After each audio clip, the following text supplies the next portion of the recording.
Today's episode is brought to you by Security Financial Management. If you're ready to level up your financial game, SFM offers a free initial consultation after each episode. Just send an email to podcast@bestadvicepodcastguys.com with the subject line complimentary consultation to book yours today.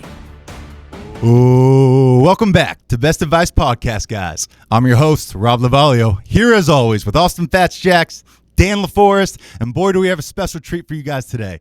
Gentlemen, what's crack-a-lackin'? I'm still trying to figure this out, man. This is the first time I've been on here, and I'm excited, man. I tell you what, you've done a great job with this podcast, guys, and we got a great guest today. We're going to have a lot of special things to talk about, and hopefully we'll get some good advice out of him. Yes, sir. Yes, sir. We got a hometown hero with us today, guys, right here from Kissimmee, Florida. 6'3", 310-pound, Under Armour All-American, 11th D lineman in the country, and now UCF's five-star recruit, Mr. 55 Problems himself, John Walker. What's up today, John? I'm doing good. How are you guys doing? We're doing good, man. Thank you for coming out today. I know you got a busy schedule, training and all that, getting ready for the season coming up, so we appreciate your time, my man. Thank you. Yes, sir. We also got Dan LaForest, who is a SFM advisor, also homegrown, and he is a big NIL advocate. You might see him on Fox. He's a pioneer in the NIL space. Dan, what do you got for us on this NIL? I tell you what, the NIL space has been really nuts here, especially over the last 3 or 4 months. I mean, we've seen a lot of regulation done. The NCAA's kind of put their back up against the wall. A lot of lawsuits, anything from, the transfer portal, is now wide open. But NIL, the earnings in NIL is just unlimited for college athletes, and now, effective today, high school athletes across the state of Florida. Which is crazy. I can't imagine that, John. Like in high school, like seeing like you're actually able to make money off this. Yeah. How was that recruiting wise? How did you come up on UCF and make that decision? Well, like around that time, everything was new. So like I really didn't know what was gonna happen. I didn't know NIL was gonna be like this big. I thought it was gonna be like a little change on the side, but it had really grown and everything, and I feel like it's taking over now. Yeah, it's crazy, right? Yeah. Like Austin over here, Mr. Fats, he played at Tulane, was a probably their best defensive player, captain of their defense. I used to go watch just to watch him run around, call all the plays and everything. But it's interesting to watch how his recruiting was very different. Yeah, NIL wasn't really around when I was getting recruited. It was very different. I didn't go to any camps.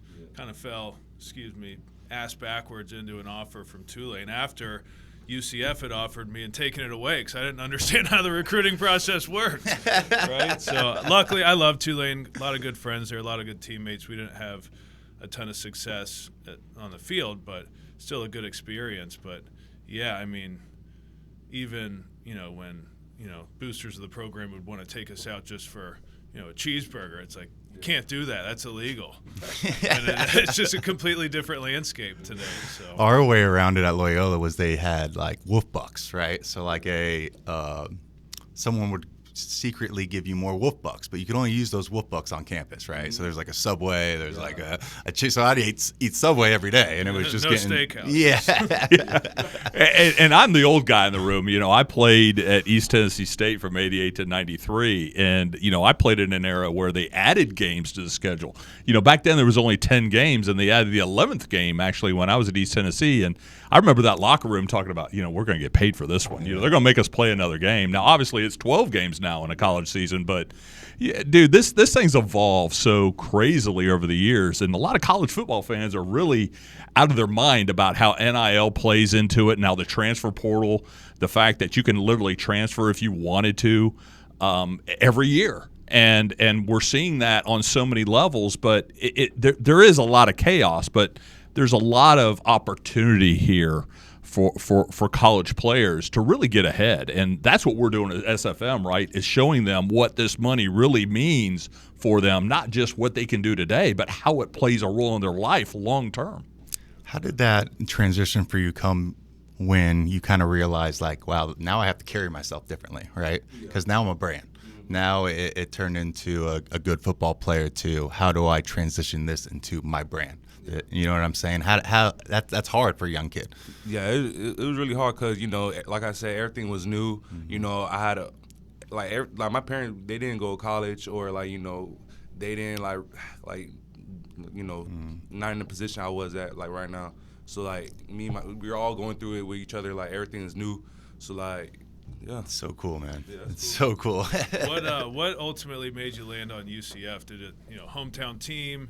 Was it more Just how much money are they paying you, or is it more, hey, I really think this program's good for me, playing time, coaches, etc. Yeah, it was. Yeah, Coach Martin, you know, they're great. Like people at UCF, they're really great people. You know, that's why I really went over there, because you know they treat me like family. And, you know, they kept their word about everything. Like, to this day, you know, I'll say, like, everything they had told me when I was recruited, you know, they kept it to me and everything.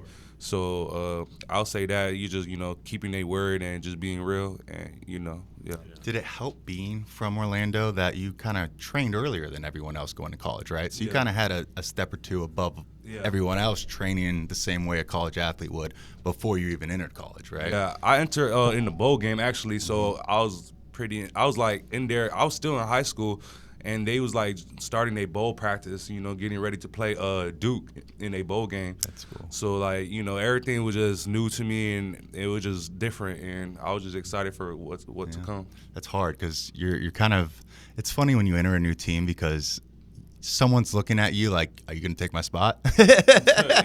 This freshman's pretty big. He's pretty good. Like, uh-oh. He's a big boy. You know, the other thing too, guys, is that, you know, with the transfer portal, one of the biggest rule changes that's happened here over the last couple of months is they weren't allowed to talk about NIL packages during the recruiting process. Now they can. It's part of that decision. But John's got a really cool story. You know, John, talk about your top four and why you chose UCF, because it wasn't about the money. Yeah. My top four was Ohio State, Michigan, Florida, and and UCF. Wow. Yeah, and all them schools, that was my top five, my OVs, my officials. And those are like the best schools in the country. Yeah, that was not like, a bad top five. Yeah, that was my top five, and that was I had over like 40 offers in my high school. So like those, the top five I had chose was like, you know, the schools that I feel like, you know, were loyal and were like, you know, give me like the best advice and like the best position to play on the field.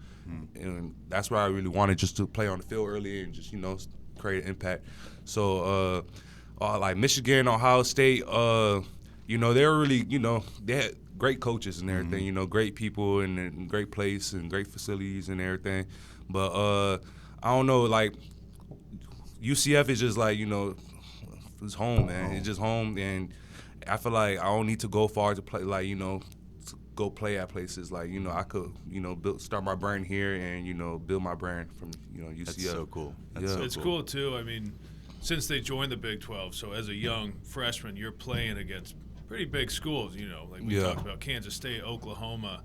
So a lot of good experience right off the bat. So that's credit to you. Yeah. What's some of the best advice that your coaches have given to you since you got there? Last year, Coach Mara, you know, he gave me advice. He was like, he said, life is hard. Everything in life you do is hard. So why football can't be your heart? You know, if you're a garbage man, you know that's hard. If you're a mailman, that's hard. Why football can't be your heart? So. Yeah.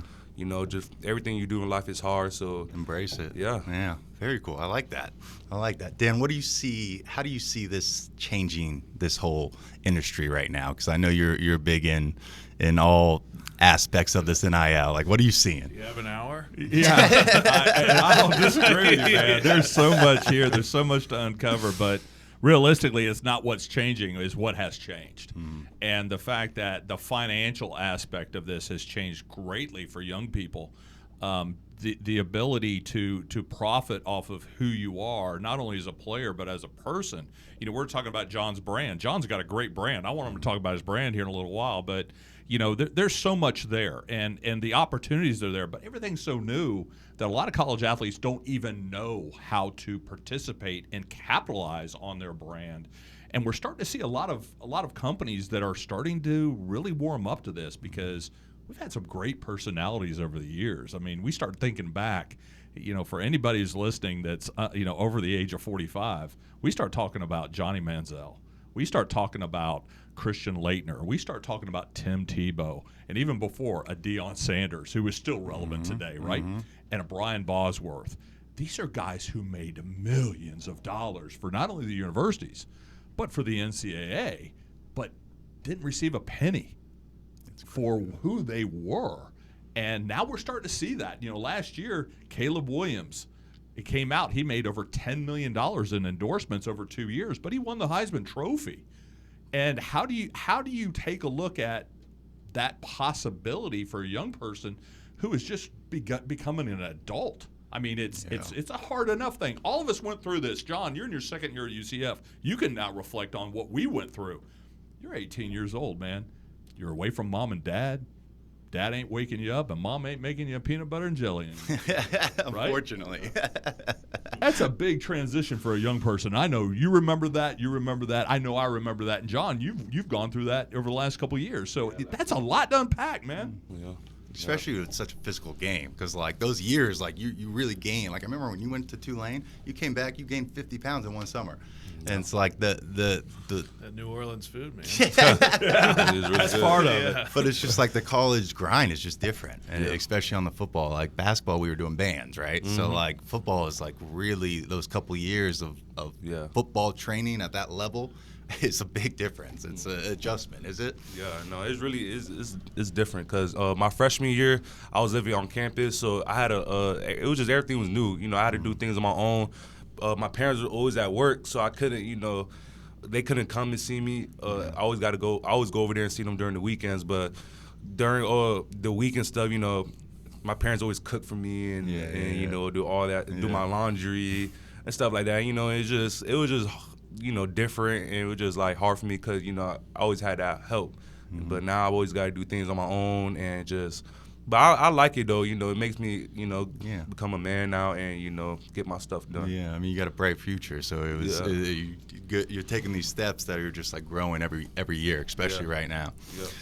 And talking about your brand, is it hard to kind of balance like, hey, like I'm here to play football, but then on the side, it's like I can kind of promote myself to try to monetize this brand, this John Walker brand that you're creating. What is that balance like, or are you kind of just laser focused? I'll do football, and then if little opportunities present themselves, take that's why I got Dan here. Dan's I'm the one. I just play football on the field. Dan, he's the guy that helps me up with everything. That's awesome. Yeah. And the thing is, we're talking about branding is you have to have that unique thing. And I'm sitting here thinking about Johnny Walker. We can't use Johnny Walker, right? That's been taken for over 100 years, probably longer. But 55 Problems, I think, is a very strong brand for John because he's used it in social media. And that's his number, and it's what he evolved from, not only as a star player at Osceola High School, but now at UCF, and being an ESPN freshman All-American. That's a big deal, man. And that accolade alone going into your sophomore year, talk about how that's impacted you. I'm not trying to let that get to my head or anything. I'm just trying to get better every year and just grow. And I know my sophomore year is like the biggest year. That's where it's gonna see, where I'm gonna be at in the next couple of years or like next year. Cause I'm trying to be, go to the league in 3 years. But I just got to set the tone my sophomore year. So, yeah. Let's talk about that for 1 second, Rob. Is the fact that we're seeing a trend now. He talked about going in the league in 3 years. A lot of these NFL or college players now are waiting because of the impact of NIL. They're not starving, waiting for an opportunity to make money or to feed their families. It's allowed them to stay all 4 years, which is something that was unheard of when we played. I mean, it is nice to have that luxury. It's like, hey, if I need another year, still get a little money while I'm doing it. It's nice to have that, especially if it could position you potentially for a better draft position your senior year. But like you said, focus on the sophomore year, cross that bridge when you get there. For now, I have a small question on the recruiting stuff, if you're comfortable answering it. When you were going to those 5 schools, right, were they all offering you different amounts? Yeah. Yes. Yeah. Yes. Interesting. Did UCF offer you the most? No. Very cool, man. Yeah. Very cool. It was Florida that did. Yeah. Yeah. Well, that is so cool because Yeah. I think interesting. It's a different look at the recruiting. Yeah, it's a totally different game. It definitely is, and now that is something that is out front. And as part of that recruiting process, it's very hard for a family and for a young person to look at that objectively, guys. And I got to give a lot of credit to John, because his decision was not based on money. It was a subsidiary of his decision. Yeah. Which most of the time when that happens, you kind of make up for it on the back end, right? Yeah. You do the right. Bet on yourself. Yeah, Yeah. I like that. Yeah, it's I sick. just want to play football, really, Yeah. and, just build off of that. Yeah. Yeah. That's very cool, man. Very, very cool. Think about something, too, and we talk about the financial aspect of this, right? We have watched college players with no money all of a sudden get extremely lucrative contracts. How about the opportunity for them to get nice money and learn how to manage that before they get a $30 million contract in the NFL? Early, so you know how to react when you actually do get that big contract, right?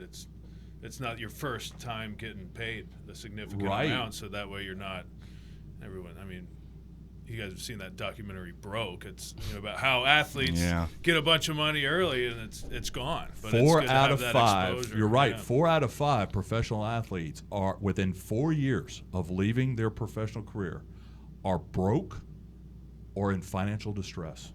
It's crazy. It's crazy. Your friends start adding up quick, right? Well, his friend, and you got Jimmy. Well, you got Jimmy, you got John. Yeah. Well, if John's coming, you got to have like Eric. So it happens quick. I want to talk a little bit about it's kind of what you've done as making a brand is impressive in the fact that I feel like it's hard to do that in football where you have the helmet on, right? It's hard to make your name known. It's hard to make and people know you, and I've seen you. You know what I'm saying? Yeah. Like you've built a brand taking away that mask. How did you do that? By just being me. Just be myself. I don't want to be no one else. You just be myself day one. Pretty much. Yeah. Just stay. I mean, if you stay true to yourself, there's nothing to lie about, right? Yeah. You're not hiding anything. It's easy. Yeah, just be yourself. Yeah. Very cool. So, John, the name of the show is Best Advice Podcast, guys. So the meaning of this is we would love to hear what is the best advice you ever received that's kind of helped you through this journey or pick this journey along the way. Just not to go to a school because of the name of it or the brand or how much money they have. Just go to the school where is best for you and what fits your personality and how will you get developed and and ask coach questions. How will you develop me and where do you see me on the field and just things like that. And not always got to be about the money. The money will come in the future. You just got to put the work in. That's very cool because I think people make that mistake, right? I can imagine right now being like, oh, Florida State offered me this. I'm going to take that. Yeah. But in reality, if you had, in UCF where the team's kind of built around you, where you can even expose your brand a little more. UCF, who was national champions, were undefeated. Again, I think it hits back on the backside a little more than if you would have gone with just the money at the beginning. Yeah. It's a big picture play. Yeah. It's no Smart. doubt, especially now. You mean, again, when you start taking a look at it, and especially with the transfer portal, these guys have colleges coming out going, if you go into the portal, what if you want to go into the portal? You have to look at the big picture. And, I told John, I've told other players is you have to take a look at what is your goal. And if your goal is getting paid today, then good luck to you. But if your goal is to go to the NFL, you have to look at quality of coaches. How many guys at your position have they put in the NFL? What is their exposure on the national stage? Because, again, more you're on TV, dude, and playing, that is building your brand. I mean, you start taking a look at some of the draft picks in the NFL.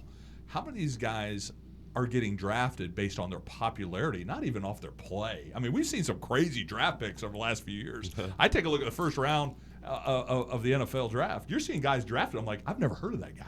Yeah. And I'm going to ask this one last question here. You guys had a brand guy on your roster last year, John Rice Plumlee. What was it like having him in the locker room? Because he was that guy that was getting a lot of national attention. Obviously, he's sitting on the depth chart with the Pittsburgh Steelers right now. But what was it like to have that guy in the locker room? And what was happening all around him from that spectator standpoint to watch that? I see a leader out of him, every time we're in the locker room and, if we're down or we're winning, you just see the leader come out of him and just making sure we all on the same page and, finish the game strong and everything like that. He's just a leader. He's just a guy that wants to lead the team and wants to win. So, yeah, I see that in him. And the big question is who steps up this year for UCF, and maybe that's John Walker. Yeah. Looking Yep. forward to watching this. Me too, man. I'm ready for this Yeah, season. Yeah. I love how everything you said about everyone's been positive. Like you never you see I think you see the positive in everything. Like every person that was mentioned, you're like, oh, he's a great guy, good leader. Yeah. I think that's a good head on your shoulders, my man. Yeah, Good head on my appreciate that. shoulders. Appreciate it. All right, John, we appreciate you, man. We'll all be looking after you this year. John Walker, remember the name, everybody. Hey, appreciate it, man. Yeah, Appreciate it. always, brother. Yes, sir. Remember, folks, the secret to wealth is not what you earn; it's what you keep. Happy listening, everybody. Good stuff. Good. This podcast is for entertainment and educational purposes only and is not intended as personal financial advice. Before making any financial decision, please do your own research and consult a financial advisor as needed. If you have a question for the guys, email podcast@bestadvicepodcastguys.com.